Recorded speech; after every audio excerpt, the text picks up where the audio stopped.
WNBC TV Public Affairs, in cooperation with the Archdiocese of New York and the Paulist Fathers, presents Inquiry.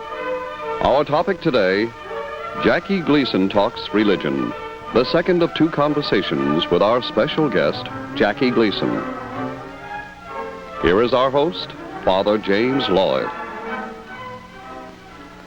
My mother and father, who are old-time vaudevillians, used to tell me that in show business there's an old saying that a fella says, boy, I could really play those drums. Just give me those sticks and I could do a terrific job, until he starts to use the sticks and finds them a little difficult. Similarly, in the area of theology, practically everybody, every taxi driver you meet, figures he's a theologian. This morning, though, we have somebody who can use those drumsticks very well, and also he's a very good theologian. I'm talking about our guest for this morning, whom we had last Sunday, as you know, Mr. Jackie Gleason. So, Jackie, I want to thank you again for coming back with us 2 Sundays in a row to do this dialogue on the meaning of religion. Why, thank you, and I'm amazed that you have invited me back. Jackie, I'd be crazy if I didn't. You know, last week, though, we were kind of cut on something that I think we were getting on something awfully important about. You had mentioned a priest to whom you had talked about your personal life, and he had told you why you should keep on coming back. Even though one should slip up here or there, one keeps on coming back. This is one of the things that I'd like you to talk about, your views on what I would call almost the constant resurrection of the spiritual life. Well, I can use a simile in my professional life. When I first began in show business, I was very bad at it. I find it hard to believe. Well, I was, and but I had a dream. I wanted to be a big star and be successful in show business. And even though I was bad, even though my performances were of very poor quality, I kept doing them and kept working at it. And suddenly, I began to transform into an adequate performer, and from an adequate performer to a good performer. And I say that with all the ego at my command. No, this is... And I think that the same thing applies to religion of any kind. Nobody's going to be good at it in the beginning. Very few people, anyway. But if you keep at it, and you keep subjecting yourself to the atmosphere of religion, you must become better. You must become more adept at believing, more adept at doing good, more adept at refusing sin. And the first thing you know, you become a star. An eternal star. I think so. Jackie, you know, as you're talking to, again, the thought always crosses my mind here about how close the subject we're discussing, this business of religion, is to the business of psychiatry. In both areas, I read the ancient writers and I read the modern writers, and these fellows in two fields are saying almost the same thing, that self-knowledge is so awfully important, this self-honesty, if we are going to integrate ourselves and to find happiness. Now, I wonder, say in show business, if you find people who are unhappy, who are anxious or fearful, how much of it is due to a lack of self-knowledge or self-honesty, for example? Well, I think most of it is. There are some performers who could be in show business for 100 years and never get anywhere.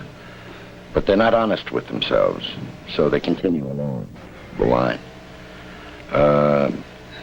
hoping that someday they might make it. But talent is a gift from God, and if you don't have that gift, you might become a pseudo-entertainer. You might be able to fool an audience, but it's very difficult work. But if you have the gift, it's hardly any effort at all. It's like we say on San Juan Hill, where I came from, as we called it San Juan Hill, you got it.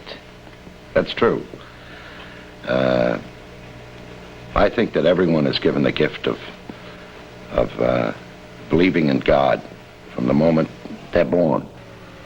And it is only the abuse of this gift that finally destroys it. I think you can cultivate it And I think you can even reinstall your faith, even if you have destroyed it from years of not giving it any attention. And I think that's the wonderful thing about religion, that you never really lose it. It's always there. And if you just turn to it, you can accomplish what it asks of you. Jackie, you know what is also interesting here? That in the area of modern probings of the human personality, there have been some people who have said that guilt feelings are due to an emphasis on sin. And so they would say that you gotta sing the song, There Ain't No Sin, and forget about sin and just do what you please. Now, even if they say these things and they act in accord with this self-hypnosis, would this destroy guilt feelings? It would be impossible to destroy guilt feelings. But I think that it's very important that you feel guilty about your sins. That's the only way you'll be aware that you are a sinner. And as it's been pointed out, God hates sin, but he loves a sinner. You must feel guilty throughout your life, or you're a vegetable. It would be impossible not to feel guilt. So I suppose, Jack, there must be some middle ground there somewhere, too, isn't there? I suppose if a man were to sort of beat himself mercilessly for his past behavior, he could become almost scrupulous, couldn't he? There'd be another, almost a twisting... Well, those are the extremes. Yes. But, Jackie, could it be possible that anybody with an uneasy conscience, like last we were talking about the suppression into the conscience, suppression of responsibility, a person pretends he's not guilty. Is it possible for a person to have happiness with a bad conscience? I don't think so. I think that you could... I think that incidentally, is the mistake of psychiatry. Tell me, I'd like to hear this. I think the difference between... a lot of people evaluate psychiatry and religion as being the same thing, as a palliative for life. But it isn't so. Psychiatry will tell you that you have a boil on your psyche. They'll tell you how you got it. Uh-huh. But they don't tell you how to get rid of it. They just tell you to ignore it. Religion is a little different. It tells you that you have a boil on your soul, tells you why you have it, and tells you how to get rid of it, which is more important than ignoring it. I think one of my priest friends, who is, by the way, a psychologist, he claims that psychiatry is interested in psychological guilt in the unconscious mind, and religion is concerned with moral guilt in the conscious mind. And it'd be two different areas. I think that's it. Maybe this is why when you have these unending programs of discussions, when people will try to sort of harmonize religion and the psychiatrist's couch. They say, for example, the Catholic, the confessional box, they say, is the same as the psychiatrist's couch. You Catholics go to confession to a priest for nothing, and I pay $25 an hour, a 45-minute hour. This is obviously incorrect. Don't you think so? First of all, what you get in the confessional is priceless. $25 alongside of the resultant consequences of going to confession is a ridiculous assumption. A psychiatrist has gone to his God. Another analyst, he's stepped into confessional too. And you must have a bridge between God and yourself. If only, I think that you can reach God without an intermediary. But I think that there is a humbleness about relying upon someone to help you reach God. I think that's very necessary. I think you're taking on too heroic an attitude to say, I'll find God all by myself. Well, Jackie, I was going to ask you something like that. I have met people who have given the impression, anyway, that they are the ultimate quarterback in their lives. And the person says, I call all the shots about myself. And I just wonder, isn't this sort of a kind of a self-divinization? I wonder, in the long run, is there any such thing as a totally self-reliant person? Or isn't it when a person says, I don't need nobody, is this not an expression of immaturity? I think when somebody gets to the point where they believe they are absolutely self-sustaining, that they begin to lose confidence in themselves. You can't possibly believe that you can go through life without the assistance of something, some kindness, some generosity from outside. And there's only one way to get help and generosity, and that is to give it. And it's just like playing handball. You give generosity and it bounces right back to you. I suppose that's a stupid way of saying not at all casting bread upon the water, but that's what it is. I think one of the great graces of living a life is generosity. If you can give something to someone, no matter what it is, whether it's material things or some spiritual assistance, it's very, very important. It's what friendship is based on. Yes. The fact that a friend gives you confidence, gives you maturity, gives you your opinion that you are intelligent. And this might sound as if it were one-sided, but of course this friend is on the other end, receiving the same thing from you. Yes. And I think that should be the relationship between a human being and his God, is that he should give to God. And if it happens in every other instance, why shouldn't it happen that God will give you back love? It's fabulous, Jackie, actually. You know, and it leads me to a little thought I have along these lines. You mentioned before about the need for humility, that a man must have humility. And I was thinking that there was a great Spanish mystic, one of my favorite gals, Saint Teresa of Avila, who equated humility with truth, not with the craven, supine aspect that we often talk about, the meek Uriah Heep. Yes. But she said that humility is truth, and it is the rugged honesty of self-acceptance. And then, as you're saying here, the basic acceptance really is the acceptance of a supreme being, isn't it? That's right. Humility has always been a thorn in my side. You see, I have a terrific ego. I believe I am very, very good at what I do. Well, and I think that any performer who claims to be humble and sometimes hire press agents to prove it yeah. are being commercially naivete.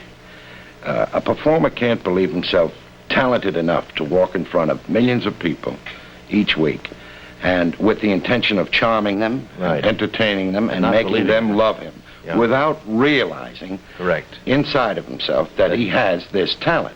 The thing is, the only thing the real humility is to realize that this talent is a gift, that you aren't the manufacturer of it, and that you aren't the sole reason that it's there. But to say that you haven't got the gift... that's dishonest, isn't it? Well, guys run around saying 5 years of loyal service. Well, if they can brag about that watch, I can certainly brag about a gift that I got from the boss. I think I have a perfect right to do that. I think I would be doing other than the right thing if I didn't. I think that's magnificent, Jackie. As a matter of fact, I think that's marvelously spiritual. And I have as my authority for this St. Paul, that all through, my patron of the Paul's Father, St. Paul, all the way through his letters, he's saying to the people to whom he writes, I wish you were like me, he says. You know, this is not being an egotist. This is a man who recognizes that he does love Jesus, and that since he loves him, he wishes everybody else did too. And it would seem to me, as a priest and as a Catholic, that if I were to pretend I didn't have a gift, when I know darn well I do, this would be an affront to the generous Lord who has given you such a great talent. That's true, and I also think that the difficulty that a priest has with his flock is because he is an expert on the subject. They won't believe him. I know. They would perhaps rather believe me. They certainly will. Through my stupidity, which is a ridiculous thing to do, than to believe an expert, someone who has studied it and knows from his association with his religion that what he's saying is so. I stumble around and use not unassailable logic in any manner, shape, or form, but just the most common sense logic. And for someone to place belief in what I say is certainly not the brightest thing to do. I think that you should leave it to the experts, and you should let them get through to you, and let them instill and plant some intelligence within you so that you can cultivate it. I suppose, Jackie, that people have this unconscious feeling that priests aren't people. These guys with these funny They think collars. they're computers. There must be computers. I guess we sort of came out someplace and just came just as is. Fully blown, you know, with wearing Yes. these strange clothes. We must be Hindus or something. I think a priest is perhaps more human than an ordinary human, because he realizes his responsibility so much more than the ordinary person. He'd be a pretty poor kind of a priest if he weren't human, and if he didn't empathize and sympathize with people. It's so. Just like, you know, Jackie, my friend Teresa of Avila says that a sad saint is a sad sort of a saint. I think so, too. You know, if you're going to be sad all the time and depressed, well, it's a pretty crummy type of spirituality. And that's another thing about Catholicism. They think that it's such a dire way of life, that it's so solemn and so set in its opinions, and that it's a rugged road to travel. The consequences of sin, to think of them as a rugged thought. But the church isn't that so serious that there's no laughter or no enjoyment or no pleasantries in it. There are. I can't think of anything more pleasant than to go into a church loaded with sin, go to confession, and come out. Terrific feeling. Believing that you're getting another chance. Right. You couldn't find anything more pleasant than that.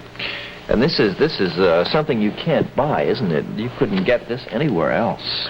Well, see, we get back to the $25 psychiatrist again. It's the 45-minute hour. You can't buy it.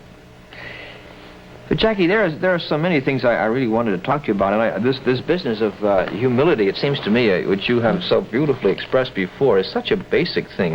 I like your approach about yourself and about anybody else. You know, if I could give you an example, Jackie, in the seminary, we used to have an expression we called humility with a hook. That is, a fellow would do something good, let me say, I and my candor would go up and say, gee, Jack, that was a great job you did. And he would say to me, oh, no, it was terrible. And then I'd say, no, it was good. What he was saying to me was, tell me again. Yes. So this was a form of dishonesty, which I would find very incompatible with the role of a Christian. So your expression, your recognition of the fact that you or anybody else who has a talent, this is very spiritual from the point of view of priest of Avila, Jesus, the faith itself. And I think also that there are very few people that haven't got some talent. It might not be apparent to them right away, but I think if kids who are supposed juvenile delinquents, which is a ridiculous thing to say about a delinquent, that he's juvenile. I see nothing juvenile about a 15-year-old kid hitting someone over the head with a chain. It's just as serious if someone 90 years old were using a chain. Just as much dead, isn't he? Oh, yeah, you can't get any deader than when you get hit with a chain. But I think that if these kids really searched themselves for some particular talent, they would find it. And that's so important, to have a dream, to have some direction in your life. Otherwise, it's meaningless, and the best you can do is sit around and hope something fortunate will happen to you, which isn't the case. You know, Jackie, the premise we're talking about here seems to me to be so important. The business about the relationship of the creature with the Creator, this tender link between you and your God, that from what I can see, a lot of people are unhappy, these delinquents or whoever they are, they're unhappy because they don't feel that they are worth anything. They don't feel significant. And if a person could be absorbed in what you were talking about, the business that God loves him, it seems to me that this would make a tremendous difference in a person's attitude. That if I have value, God loves me. Even if I'm a complete jerk, which I would refuse to admit, even if I am a complete jerk, God still loves me, and I must have some value. What do you think about an idea like that? Well, it's true. You see, a kid today will join a gang to gain the respect of his friends and the leader of the gang. Now, that respect vacillates because of his performance of respect for the leader or what he can do for his gang, while God's way of returning respect and duty is everlasting, and it doesn't vacillate. God remembers the good things you've done. Even if you've done 100 wrong things after the one good thing, he'll remember that. And you'll get as much credit for it as you received when you first committed the good act. And if it could only be made to be understood by children, that this great friend is there, this great leader, who always gives you full credit for everything you do, and that credit is never taken away, I'm sure that they would begin to switch leaders. What's the old expression, Jackie? You take one step towards God, and he takes 1,000 towards you. That's right. And I don't think you ever step backward from God after taking a step toward him. I think you remain in the same place. I think he tolerates your sins, but he leaves you in the same spot so that you never lose the distance. You're always advancing. You might stay in one spot for a while, but you don't lose your advantages. You keep going. Jackie, if I want to try to make excuses from my fellow man, those who might slip up here or there, in regard to what they call evil, the evil thing, does evil change with circumstances, with eras? Is what was wrong yesterday right today, or vice versa? Is this possible? I don't think so. Not with the real things, the important things. It might with insignificant things. The church right now is trying to decide about birth control. Now, I'm sure their decision will not change their original idea of birth control. But we'll try to find an answer to the problem within the correct thinking about birth control. And I think the same thing applies to sins today. We might think that we're living in a time that gives us more latitude to do what we please, or to at least enjoy life a little better because we're undertaking this great burden. But it doesn't. The burdens haven't changed, and the consequence of evil hasn't changed. If you hurt someone, it's just as serious now as it was many, many years ago. And I think if you realize that, you'd be less likely to live a life that hasn't any generosity to it or kindness. People are afraid to be sentimental today. It's too bad, isn't it? It sure is, because they say it's corny. Well, strangely enough, being corny is being truthful. What you say is so vanilla that they say it has no taste to it. But it's truth. This is the thing. You're expressing yourself in an honest way, and people will say, well, he's corny, he's square. Might be so, but it's a good way to be. Whereas the person you might call a pseudo-sophisticate covers himself up with this 3-inch layer so that you don't really see him.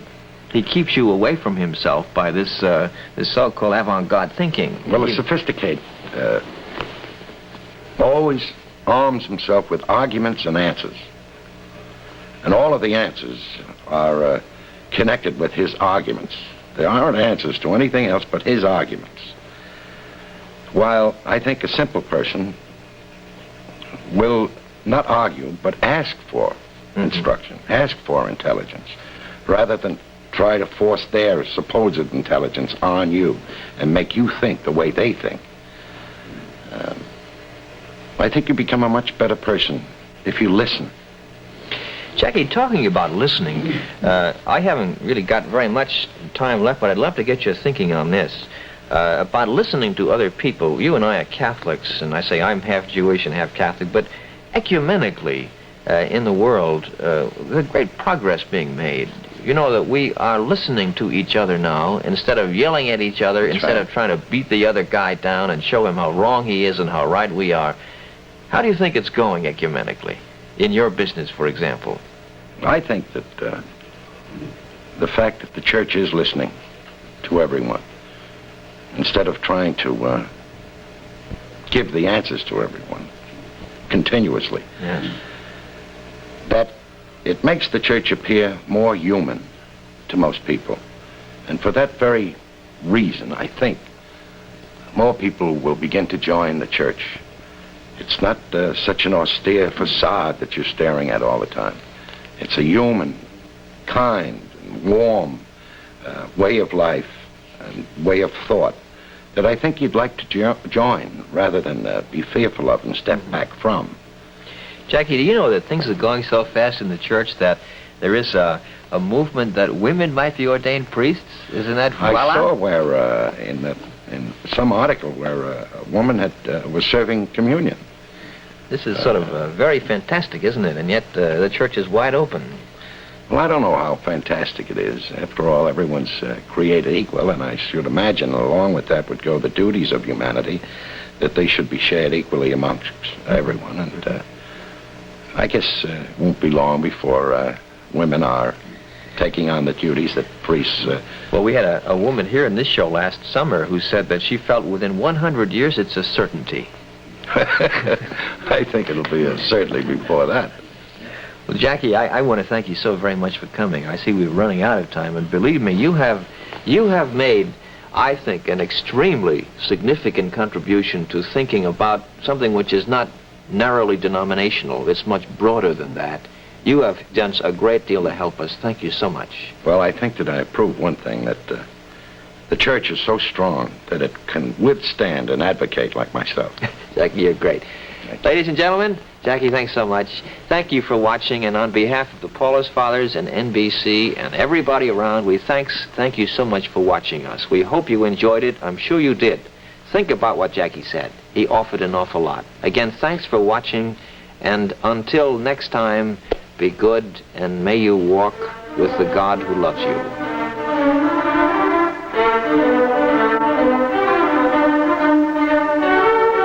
This has been Inquiry, produced by WNBC TV Public Affairs in cooperation with the Archdiocese of New York and the Paulist Fathers.